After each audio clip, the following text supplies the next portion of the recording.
Labour law adviser channel की सारी जागरूक जनता को मेरा नमस्कार। दोस्तों, सबसे पहले खबर की बात कर लेते हैं। खबर बड़ी सिंपल है। ईपीएफ का इंटरेस्ट रेट फाइनली नोटिफाई हो चुकी है और इंटरेस्ट अब कभी भी आपके खातों में आ जाएगा। इंटरेस्ट रेट जो सत्र 2018-19 के लिए नोटिफाई की गई है वो आपको पहले से ही पता है, 8.65%। टोटल मिलाकर 54,000 करोड़ रुपए सारे सब्सक्राइबर्स के खातों में आने वाले हैं एज इंटरेस्ट। ईपीएफओ को जो इसमें सरप्लस बनेगा वो बनेगा 151 करोड़ रुपए, यानी 54,000 करोड़ रुपए दे देने के बाद भी 151 करोड़ रुपए ईपीएफओ के पास बच जाएंगे। और ये जो नोटिफिकेशन आया है ये आया है 27 सितंबर 2019 को। तो दोस्तों, ये तो हो गई खबर, लेकिन मुद्दे की बात ये है कि आखिर इस बार क्या हो गया कि आधा साल बीत जाने के बाद जब दिवाली आने वाली है तब ईपीएफओ अपना इंटरेस्ट क्रेडिट कर रहा है, जबकि वो इंटरेस्ट क्रेडिट कर देता था जनरली अप्रैल और मई में। दोस्तों, ये है मुद्दे की बात। खबर तो खबर है, लेकिन जागरूक जनता लेबर लॉ एडवाइजर पर आती है मुद्दे की बात जानने के लिए। दोस्तों, मेरा नाम है ऋषभ जैन, आप देख रहे हैं लेबर लॉ एडवाइजर और अब बढ़ते हैं मेन बात की तरफ।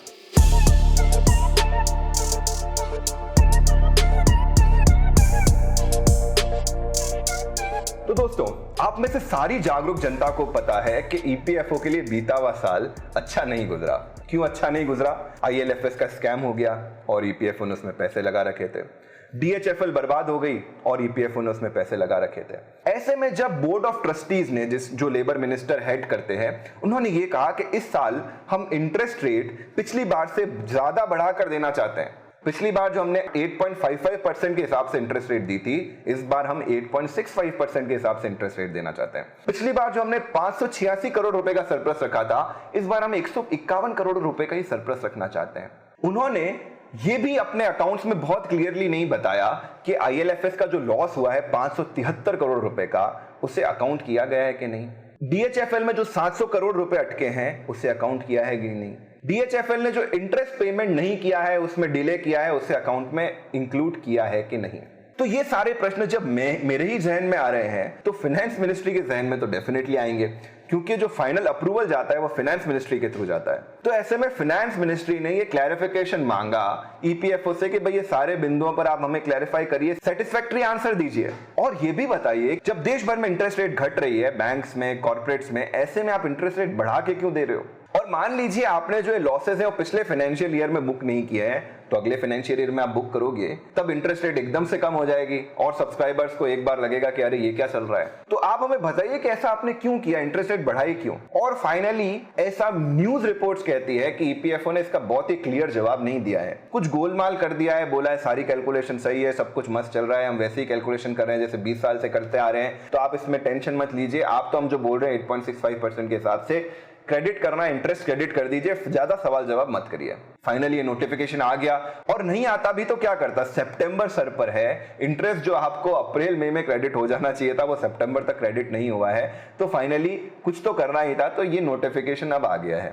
अब ईपीएफ जो अपने लॉसेज हैं उनको रिकवर करने के लिए क्या कर रहा है, तो ईपीएफ ने अपनी सेंट्रल बोर्ड ऑफ ट्रस्टीज की मीटिंग में ही कहा था कि राइट ऑफ लिक्विडेशन में फर्स्ट एसेट्स पर जो राइट होना चाहिए वो ईपीएफ का होना चाहिए। यानी अगर कोई कंपनी बैंकक्रप्ट हो जाती है, अपने हाथ खड़े कर देती है, बोलती है मेरा सारे एसेट वैसेट बेच के जिसका जितना नुकसान पूरा हो रहा है वो आप कर लो, आपने मुझे 1000 रुपए लोन दिए हैं, आपके 100 रुपए निकल रहे हैं तो ले लो। लेकिन ईपीएफओ ने कहा है नंबर 1 कि हम तो भैया लेंडर नहीं है, हम इन्वेस्टर हैं और हमारा पैसा तो हमको पहले देना होगा। मान लो आपकी कंपनी बेचने से कुल 1000 करोड़ रुपए मिलते हैं, बाकी लोगों के भले कितने भी पेंडिंग हो, हमारे 700 करोड़ रुपए आप हमको पहले दे दो। तो ये ईपीएफओ ने कहा है, ये लागू होगा कि नहीं, माना जाएगा कि नहीं, ये अलग बात है, लेकिन ऐसा ईपीएफओ ने कहा है। तो अब जो ईपीएफओ के पैसे अटके हुए हैं डीएचएफएल में, आईएलएफएस में, वो आते हैं नहीं आते हैं ये देखने की बात होगी। फिलहाल कहीं ना कहीं मुझे एक गट फीलिंग आ रही है और ये गट फीलिंग कई सारी न्यूज रिपोर्ट्स से बैक्ड है। मुझे ऐसा लग रहा है कि कुछ न कुछ गड़बड़ होने वाला है। आप पूछेंगे ऐसा क्यों लग रहा है, मैं आपको पक्का जवाब दूंगा।